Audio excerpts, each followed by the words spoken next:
Hi, I'm Dr. Tony Evans, your host for Heroes in the Bible, Jesus. If you've enjoyed this podcast so far, please share it with your family and friends so they can know Jesus Christ in a personal way, because knowing Jesus is the key to understanding the Bible.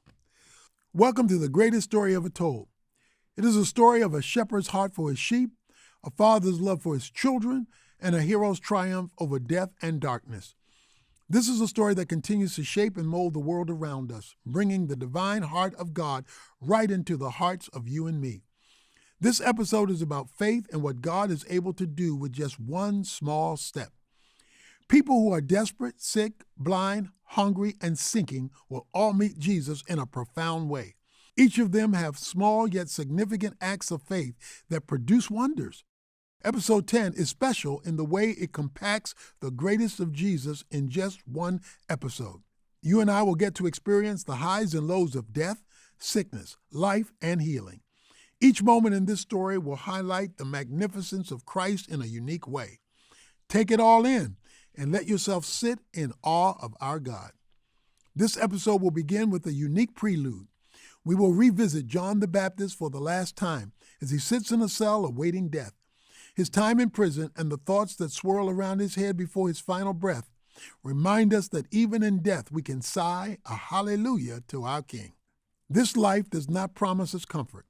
Following Jesus does not mean life will be filled with bliss and prosperity. However, what is promised in Jesus is purpose, glory, and heaven. My prayer for you in this episode is that you would stand in awe of God and know that even in the worst of times, he can show you his glory. I pray that your faith would be strengthened and you too can learn to pursue God like the characters in this story.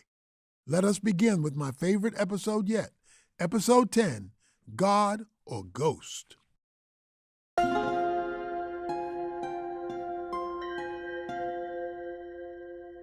Prelude to Chapter 10. John could hear the faint sound of music echoing through the dungeon's hallways. A slight scent of cooked meat wafted its way through cracks in the walls.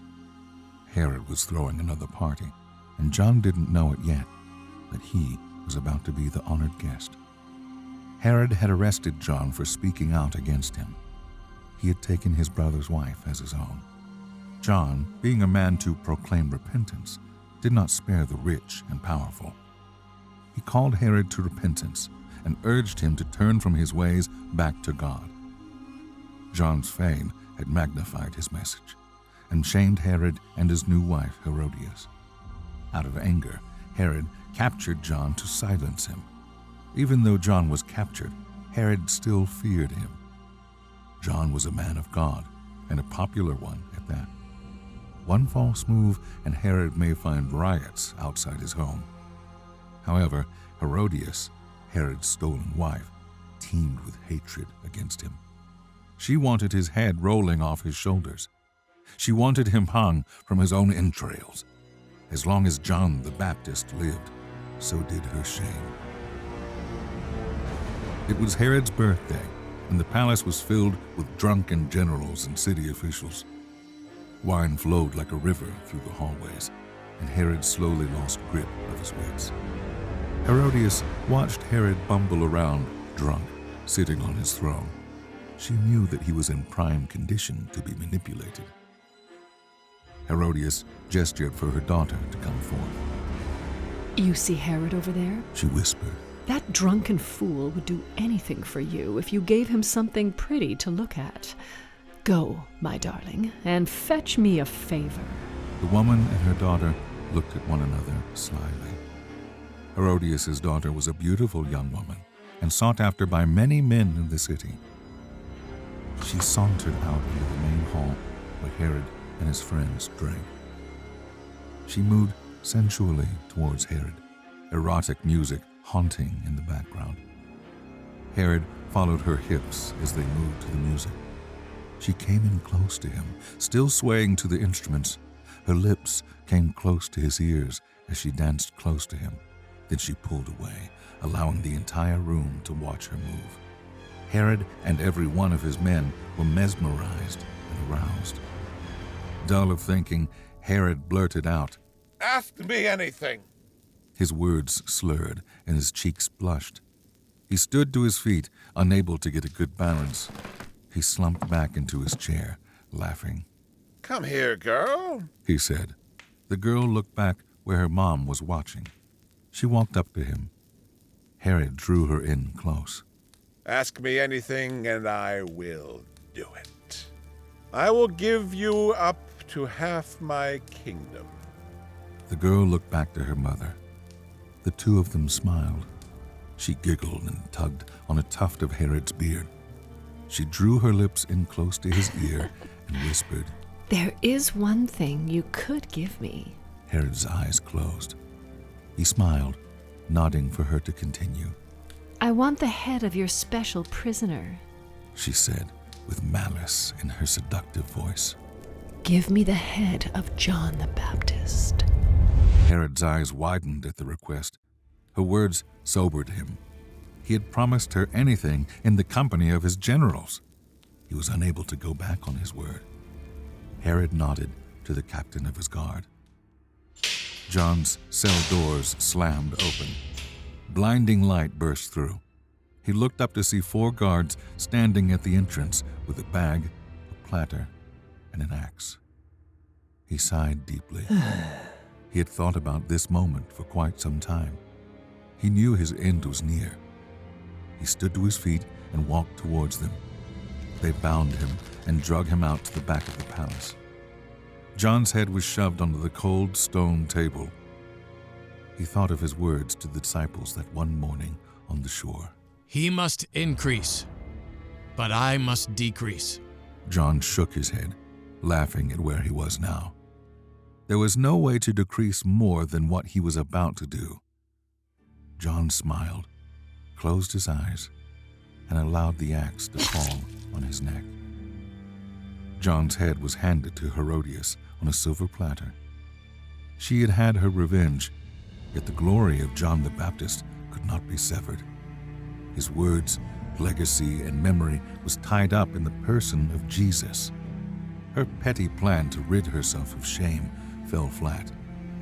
The next day, after relishing in her vengeance, she would feel the same pain and the same shame. Herod and Herodias had used their power to serve their own flesh. Every debased and demented desire they had, they followed blindly. They did not truly understand how power was to be wielded. They did not understand that the true mark of power is how it's used to bless the vulnerable. Chapter 10. God or Ghost? Jesus stepped off the boat onto the sandy shore. The tide was slowly rising and falling, and the morning fog lazily slid across the water. Jesus breathed in deeply and walked a few yards away to seek time with his Father. The other disciples were fast asleep in the boat. It had been a trying morning, from enduring a storm to surviving the attack of a legion of demons. However, in every single moment, Jesus was teaching them to have faith. Every moment spent with Jesus was a moment purposely pursuing the kingdom of heaven. The storm had been treacherous, yet there were greater things they would need to endure. The demoniac was frightening, yet there would be greater things than demons to fear. Jesus prayed, and as he arose to walk back to the boat, he saw a large crowd forming in the distance. Can't we rest for just one moment? Nathanael said, groggily getting out of the boat. These crowds are relentless. The other disciples groaned and agreed as they got themselves out of the boat. Jesus simply smiled and looked to the large wave of people descending towards the shore. Jesus turned his gaze towards the rising sun, breaking through the fog. The people were drawn to him because, up until now, there had never been anyone who had displayed so much power with so much love. Everybody wanted a glimpse of Jesus, so they might be filled with hope and enlivened in their faith. Jesus was greeting the crowds when Jairus, one of the rulers of the synagogue, wrestled his way to the front. "Jesus! He yelled as people bumped into him. I must speak with Jesus!" He was not the only one who desired to see Jesus. However, he was the most determined. Jairus drove his legs into the ground and marched through the crowd. Jesus, please, do you hear me? He yelled. He looked up towards the middle of the crowd where Jesus was. Then he was whacked by someone's elbow and thrown to the ground. Jairus lay in the dirt, disoriented. He opened his eyes to find Jesus' hand extended in front of him. His smile was warm and understanding. Jairus took his hand and rose to his feet. Jesus, my little daughter is sick and dying. Please, if you would just lay your hands on her, I'm sure she would be made well. Jairus implored. Lead the way. Jesus said, gesturing forward. Jairus nodded, and the two of them weaved through the crowds, with the disciples clearing a way in front of them. The crowd was relentlessly grabbing at Jesus. It took everything for Simon Peter to not clear a path with his sword. The people were thrashing and chopping like a great sea. As the crowd pressed into Jesus, there was a small figure in the corner. It was a woman following the crowd. She was young, no older than 30. She hunched over, grabbing at her stomach as she limped through the large throng. She could barely stand, constantly keeling over in pain. Sleepless nights revealed themselves under her eyes. She was a woman acquainted with suffering. For 12 years, she had been afflicted with a discharge of blood. Day and night, she would fight for the will to live. As each day came and went, her hope diminished, until she heard about Jesus. First, she heard he restored a lame man by the pools of Bethesda. She too was there, praying to be healed. She waited by the water for hours, splashing at it in frustration. Her tears must have filled up half those pools.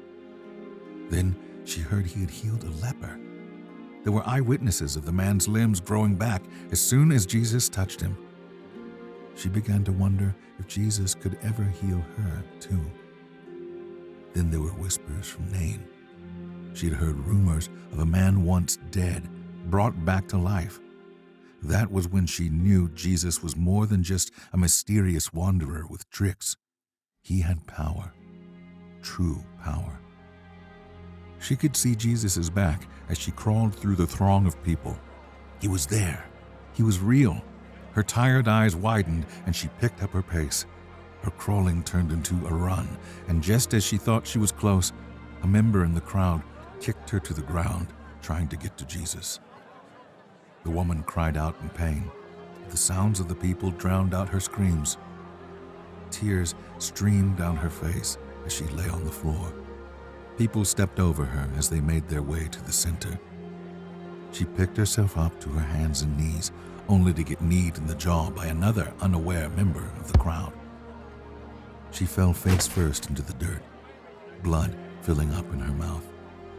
Her breathing was staggered and heavy. The pain in her abdomen twisted at her like a rusty blade. She looked up to see the stampede of people surrounding Jesus. They don't need him like I need him. She thought to herself. If I can just touch the corner of his robe, I know I will be healed. That's all it will take. The woman picked herself up, holding her side tightly. She winced in pain, but continued to hobble forward.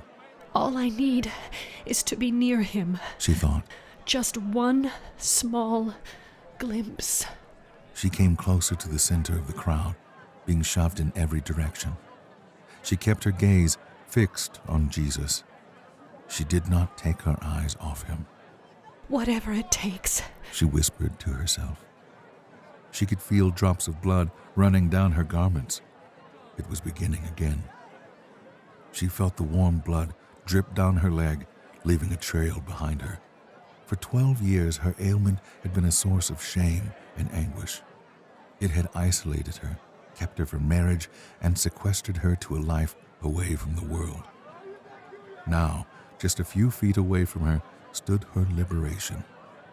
The crowd continued to thrash like a wave against a small vessel, yet the woman remained steady and on course. She drove her legs forward, pressing through the pain. Just one touch, she said. She was mere inches away. She could see the edge of his garment flowing behind him. She took her arm away from her side and reached out. The crowd was relentless, and she could feel jabbing at her ribs. She didn't care. She was so close. Just as she was inches away from touching him, she was kicked forward to the ground. On her way down, she grazed the edge of Jesus' robe. The thud of her body hitting the floor was drowned out by the yelling crowd. She curled up in the dust, writhing in pain. She watched Jesus walk away with the mob following him. Then, all went dark. Who touched me? Jesus said, turning back to one of his disciples. The disciples looked at one another, perplexed. Master, look at this crowd. There is an army of people here trying to touch you. Simon the Zealot responded. Jesus shook his head. No, this was different. He said. This time I felt my power go out from me. Jesus looked around. The entire crowd noticed Jesus looking for someone. However, in a sea of faces, no one knew who Jesus was speaking of. The woman sat up, face filled with dust. She rubbed her eyes and looked forward. The crowd had stopped. They were looking for someone. Who touched Jesus? She heard a man yell. Her eyes widened. She felt around her stomach. No pain. Did it work? She thought. Instead of excitement, all she felt was fear. Why were they looking for her? What happened to Jesus? What did she do wrong? Instead of feeling a sense of elation or joy, she felt more shame. She was fearful to come forward. The woman stood to her feet. For the first time in 12 years, she was able to stand up straight. However, she still walked with her head held low. She approached the crowd and fell at the feet of Jesus. It was me, my Lord. Before she could say another word, she burst into tears. Jesus looked down at her. She was so used to being in pain that even when healed, she felt guilty. His heart broke for her. He kneeled down to where she was. Daughter, Jesus said softly. lift up your eyes. The woman lifted her head and peered into Jesus' eyes. People had looked upon her with pity before. However, Jesus' look was different. In his eyes revealed a deep knowledge of her pain. He knew what she had endured for 12 years. He understood her plight. She breathed in deeply, finally able to cease crying. Jesus smiled and lifted her chin. Your faith has made you well. Go in peace and be healed of your disease. Before Jesus could stand to his feet, a voice yelled from behind the crowd. Jairus! He yelled. Jairus! By God, where is Jairus? Jairus knew the sound of that voice. It was Simeon, a man from his household. Simeon! Jairus exclaimed. Dread filled Jairus' mind. There could only be one reason he would come so urgently to find him. Jairus ran to meet him. What is it? What news do you have? Simeon held his head low. He could not look Jairus in the eye. His throat clenched, and he struggled to hold back tears. She is dead, my lord, he whispered. He looked up at Jairus, eyes watered by grief. Do not trouble the teacher anymore. Your daughter is dead. Jairus was silent for a moment, and then looked back at Jesus, and then at the woman on the floor. His face was pale with shock. They were too late. Jesus had been his last hope, but this woman had interrupted any chance he had at saving his daughter. Jairus was unable to speak. His knees shook. He felt like vomiting. He felt like screaming. He felt like weeping until he met his bitter end. Yet before he could do any of these things, Jesus put his hand on his shoulder. Jairus' gaze traveled from his shoulder to the face of Jesus. He looked at him intently. Do not fear, Jairus. Jesus said. Believe in me. Jesus had his disciples shoo away the crowds. Then he chose Simon Peter, James, and John to follow him to Jairus' house. Jairus was still silent. He wanted to believe Jesus. He wanted to believe all would turn out in the end, yet he could not fully grasp what had happened. His daughter was dead. yet death seemed to not be final for Jesus. They approached the house. There was a commotion in front of the garden. Mourners dressed in black surrounded the entrance to the house, weeping and wailing. Their cries were like sorrowful melodies. Jesus approached them. Why are you all weeping? He asked. The child is not dead. He's only sleeping. The people in the house were offended by him. They scoffed. How dare you? We've lost a child, and you stand here telling us she's sleeping? Shame on you! Yet Jesus paid no attention. He took Jairus and his wife by the hand. He took them to the upper room where their daughter lay. Simon Peter, James, and John trailed behind silently. They watched Jesus lead them up the steps.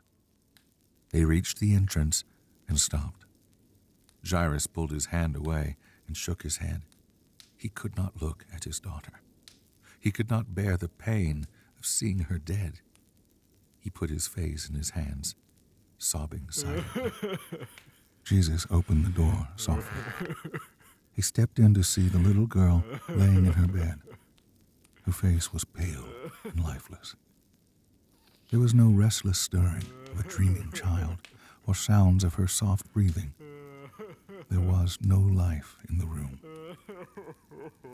Jesus approached her bedside and knelt down. He took her small, cold hand in his hands. He stroked her hair gently. Her mother and father wept at the entrance, unable to step forward. Jesus looked at the little girl with love. He remembered her. He knew every hair on her head. He knew her hopes and dreams for the future. He even knew what she had named her dolls. Talitha, Kumi, Jesus whispered, which means, little girl, I say to you, arise. Then, as if she was waking from a deep sleep, the girl opened her eyes. She stretched in her bed under her covers and yawned. Her mother and father burst into the room and fell at her side. Jesus stepped aside and smiled. The two parents were sobbing, and the little girl had trouble understanding what had happened. Jesus gestured for Simon Peter, James, and John to leave. He followed them out. Before leaving, he poked his head through the door and said, Make sure she gets something to eat. She must be hungry. The little girl smiled. Jesus winked back and left with his disciples.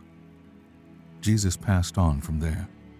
Simon Peter, James, and John trailed behind him, dumbfounded at what they had just seen. No matter how many miracles they had witnessed, it was still amazing every time. Jesus somehow was able to give himself to everyone, yet seem unrushed and at peace. He walked not only with the power of God, but also with the peace of God. They followed him outside the city when all of a sudden they heard more voices crying out to him. Two blind men stood shoulder to shoulder, following close behind them. Son of David! They shouted. Have mercy on us!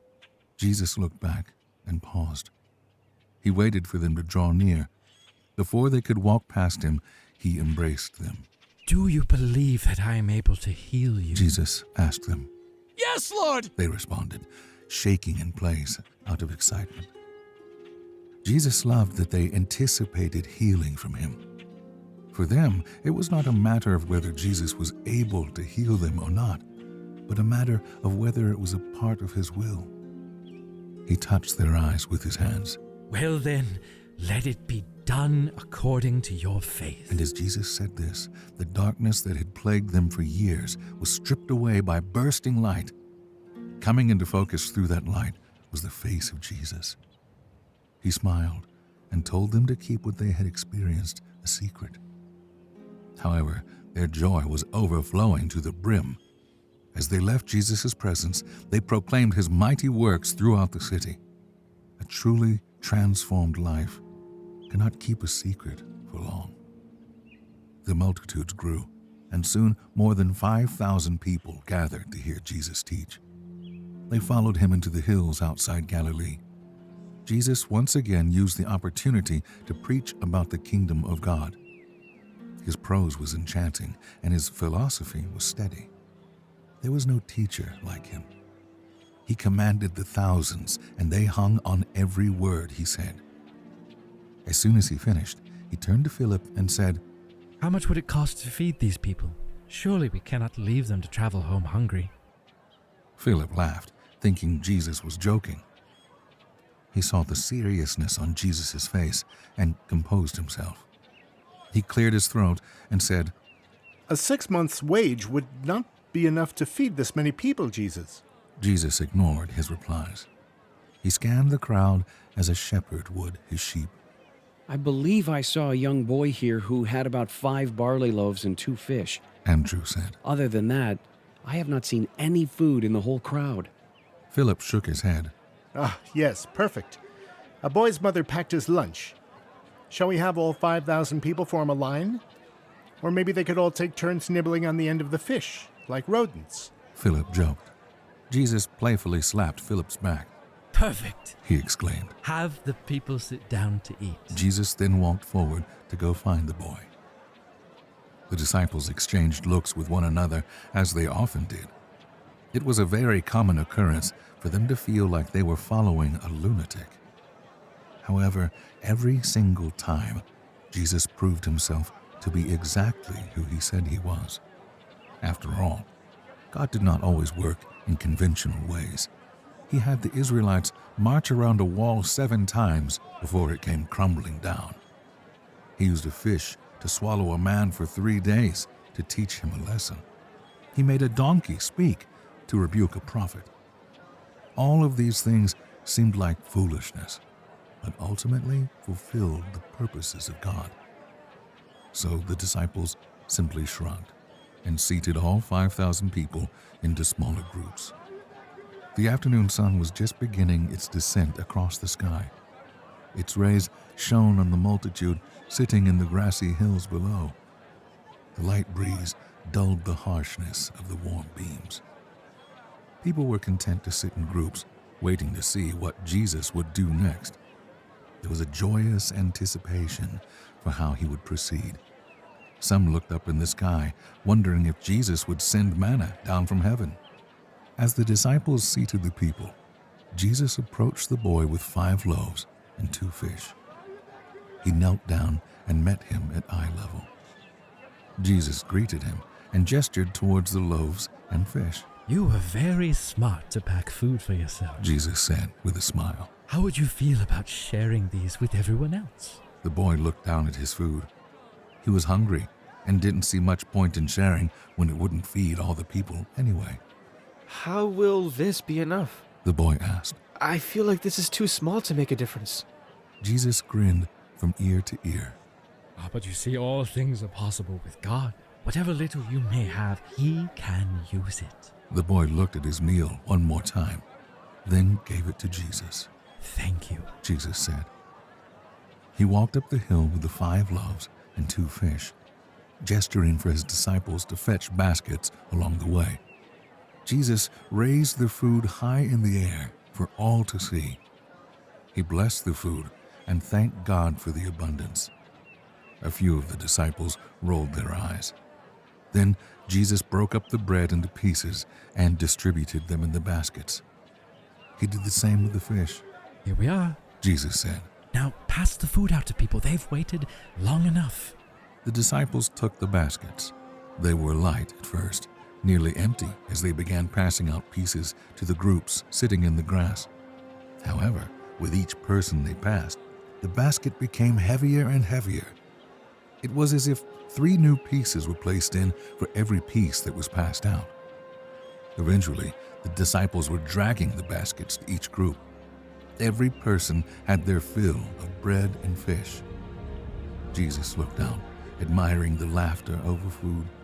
He knew the importance of a full belly and good company.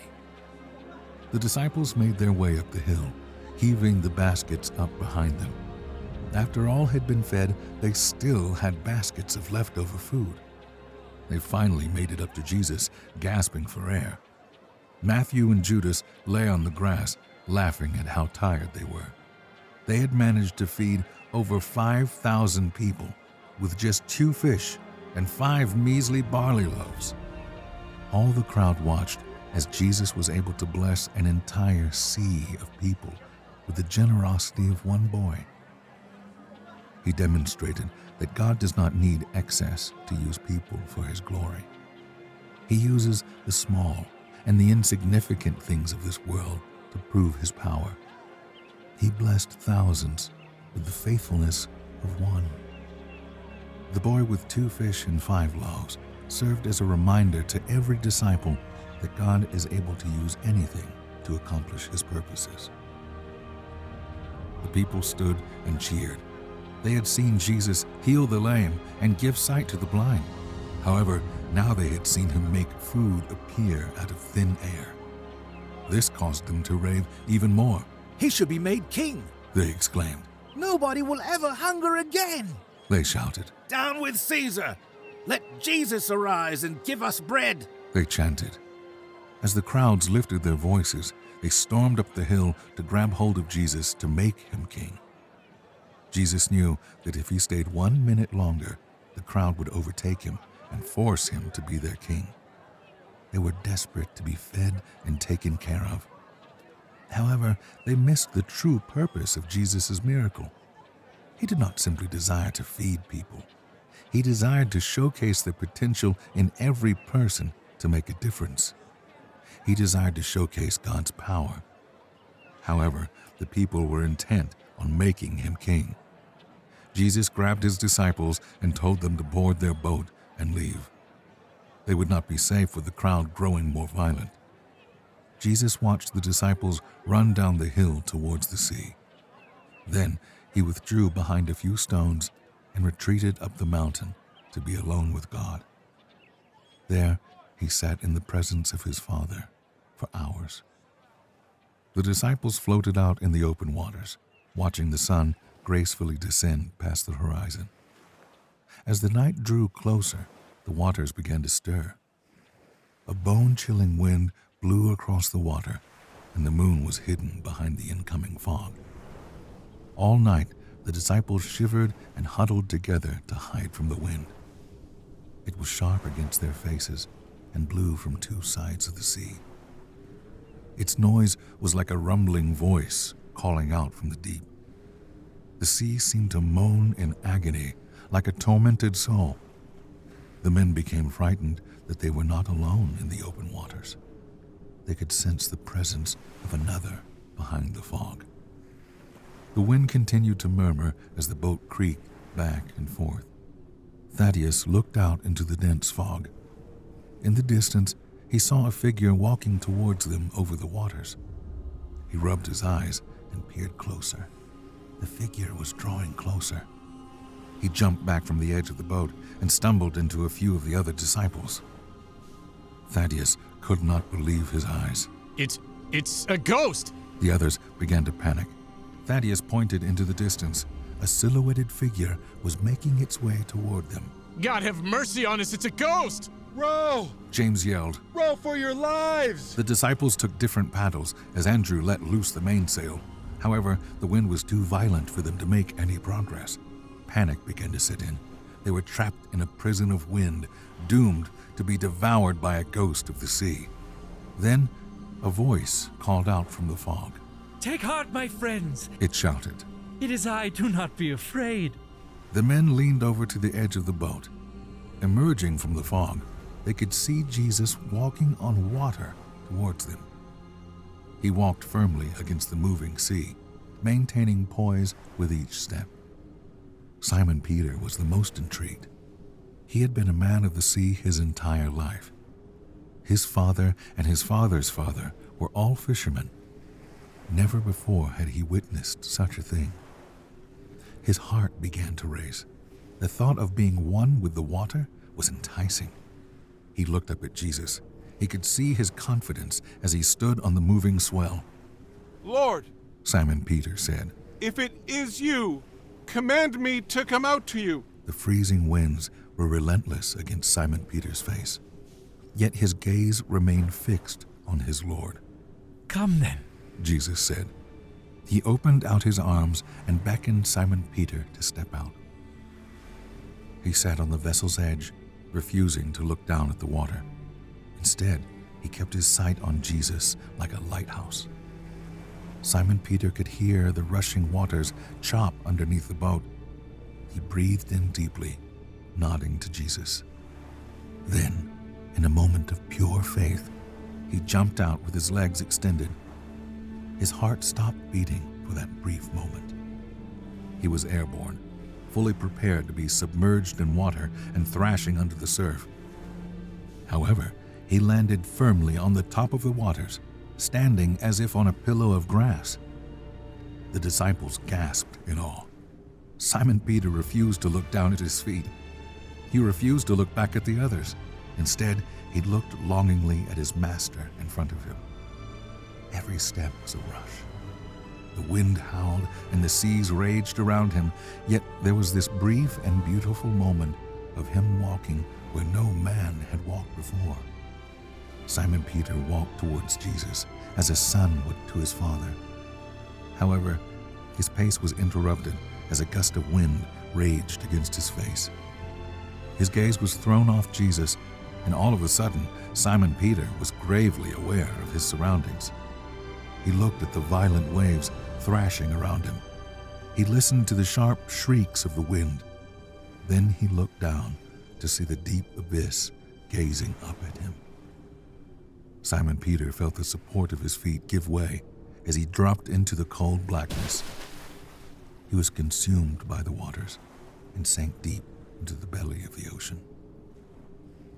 Simon Peter kicked his legs and stroked his arms upwards, trying to reach the top. He emerged from underneath the water only to be buried by another wave. The impact left a ringing in his ears. He was almost sure he would die. He emerged again, not sure if he had the strength to continue swimming. In his hysteria, he was able to spare a few breaths to cry out to Jesus. In a moment of complete despair, he spoke one of the most powerful prayers ever uttered, a prayer that would echo into eternity. His cry for help reached straight to the heart of God and changed the course of his life. Surrounded by waves and gasping for air, he looked up and shouted, Jesus! Save me! Then he sank below the surface. All was silent as Simon Peter descended into the deep.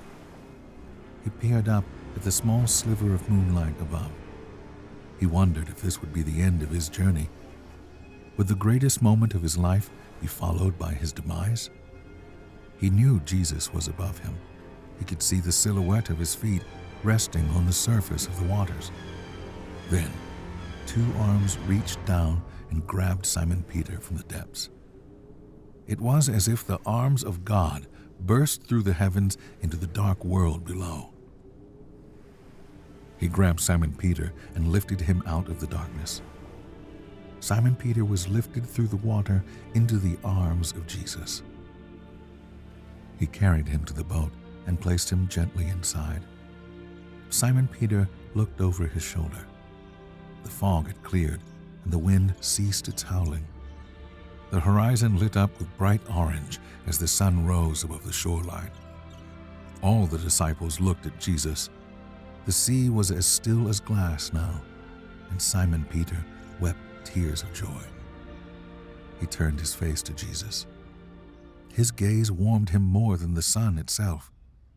His face was blue, and his entire body shivered. Truly, you are the Son of God, he whispered. Then he fell into a deep sleep.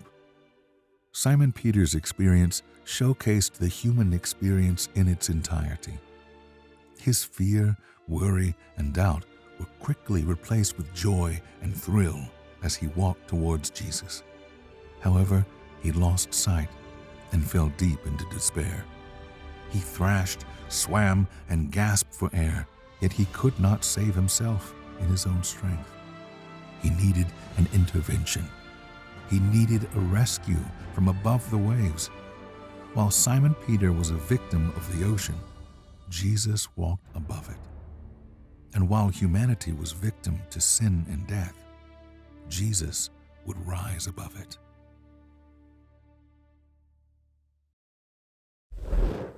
They did not understand that the true mark of power is how it is used to bless the vulnerable. This was the prevailing theme in this episode. How is strength supposed to be wielded? What is the purpose behind privilege, and how do we leverage our power? Jesus, having ultimate power and authority, used it to bless the sick, needy, and vulnerable. The purpose of putting the story of John's death in the prelude was to highlight the contrast between King Herod and Jesus. While Herod and his household were indulgent and leveraged their authority for evil, Jesus was continually using his position to bless those in need. This began with Jairus' daughter and the woman who was sick. Both of them came to him in desperation. Instead of shirking them off to address the crowd of worshipers, Jesus paid attention to their needs. This is an important point for us to remember. While Jesus did come to save the world, that does not mean he doesn't consider you personally. Your problems are not too small for him, and your needs are on his mind. We can learn a lot from Jairus and the woman. They truly understood the power of Jesus and desperately sought him. However, both of them approached him very differently. Jairus pushed through the crowd and yelled to get Jesus' attention. He was desperate for his daughter's sake and didn't care who he offended in the pursuit of Christ. The woman was more timid and ashamed. She knew all it would take was a touch. She was quietly determined to be close to him and fought tooth and nail to just graze the size of his garment. Both these individuals met Jesus in different ways, and both were profoundly blessed. These interactions remind us that we have the freedom to honestly seek out help when we desperately need it. There was also a foreshadowing early in this episode. Did you notice it? The woman kept her gaze fixed on Jesus. She didn't take her eyes off him. This was a subtle foreshadowing of Simon Peter walking on water when his eyes turned away from Jesus and he began to sink. The crowd that surrounded the woman was like the winds in the wave. She remained steadfast and continued her pursuit of Jesus despite being knocked down. The woman's faith and Simon Peter's faith are put in contrast to one another and remind us that no matter what the circumstances may be, we must keep our eyes locked on Jesus. After healing the woman and bringing Jairus' daughter back from the dead, Jesus encounters two blind men. They call on him by invoking the name David. "Son of David," they shouted, "have mercy on us." We hear this title given to Jesus often. What does that mean? If you listen to our series on the life of David, you may understand a little more about what this title means. God promised that the Messiah would come from the lineage of King David. David was a forerunner for the one true King of Israel. The blind men, calling Jesus son of David, acknowledged his divine duty as the promised Redeemer of Israel. To put it simply, these men were calling him King Jesus. There were several times in this episode that people either called Jesus a king or called for him to become their king. Jesus was and is a king, but he is not the king anyone expected. He did not come to lead armies like Saul, slay giants like David, or build wealth like Solomon. He came to serve and save the souls of mankind. Healing the sick, giving sight to the blind, and feeding the hungry were all pictures of what he wanted to do with our hearts. This episode eventually took us to the famous feeding of the 5,000. It is important to note back then that they didn't count women and children, so 5,000 most likely meant 10 to 15,000. The most absurd part of this story is that the only one who thought to bring food was a small boy, but that's neither here nor there. This miracle, turning just a few loaves of bread and a couple of fish into a meal for thousands, teaches us a valuable lesson. It demonstrated that God does not need excess to use people for his glory. He uses the small and insignificant things of this world to prove his power. He blessed thousands with the faithfulness of one. The boy with 2 fish and 5 loaves serves as a reminder to every disciple that God is able to use anything to accomplish his purpose. Perhaps you feel like you don't have much to offer God. Perhaps you feel at the end of yourself, tired and lacking strength. Jesus doesn't need flashy talent or riches to perform miracles. All he needs is faithfulness. Whatever you have to give it your all. Even in your weakest moments, God is able to display strength. This episode ended with God's strength on display. The disciples were once again tossed to and fro by the wind and the waves. However, Jesus was standing above the waves, walking toward them. Remember the last episode when we talked about the imagery of water in the Bible? Unruly and stormy waters are supposed to be an image of the chaos and darkness of the world. So what is the significance of Jesus walking on top of the storm and Simon Peter sinking? This scene is telling us that Jesus has power over the things that consume us. While Simon Peter was tossed by the wind, Jesus was steady and unwavering. Simon Peter took his eyes off Jesus and found himself being swallowed up by the dark abyss. Let's go back to the scene and relive the intensity. Simon Peter felt the support of his feet give way as he dropped into the cold blackness. He was consumed by the waters and sank deep into the belly of the ocean. Simon Peter kicked his legs and stroked his arms upward, trying to reach the top. He emerged from underneath the water only to be buried by another wave. The impact left a ringing in his ears. He was almost sure he would die. He emerged again, not sure if he had the strength to continue swimming. In his hysteria, he was able to spare a few breaths to cry out to Jesus. In a moment of complete despair, he spoke one of the most powerful prayers ever uttered, a prayer that would echo into eternity. His cry for help reached straight to the heart of God and changed the course of his life. Surrounded by waves and gasping for air, he looked up and shouted, "Jesus, save me." This is the shortest prayer in all Scripture, but it is the most profound. Not all prayers need to be long and deep. Some of the most effective and honest prayers come from a sigh of pain or a shout of desperation. Jesus, save me is a prayer you can pray as well. If you find yourself lost, hopeless, and alone, you can reach out to God and ask to be saved. Make this prayer a priority this week. What storms are you caught in? What sins are you stuck in? Shout to Jesus and he will wrap you in his arms. In our next episode, the glory of Christ will be revealed in splendor. Join us next time for episode 11, Behold and Beware. Thanks again for listening. For more inspiring stories, daily prayers, and wisdom to last a lifetime, go to pray.com. And to expand your Heroes in the Bible journey, download the Heroes of the Faith devotional at tonyevans.org/heroes. Share this podcast with a family member or friend so they can know Jesus Christ in a personal way. You never know how great of an impact the Bible and this podcast can have on someone's life. God bless.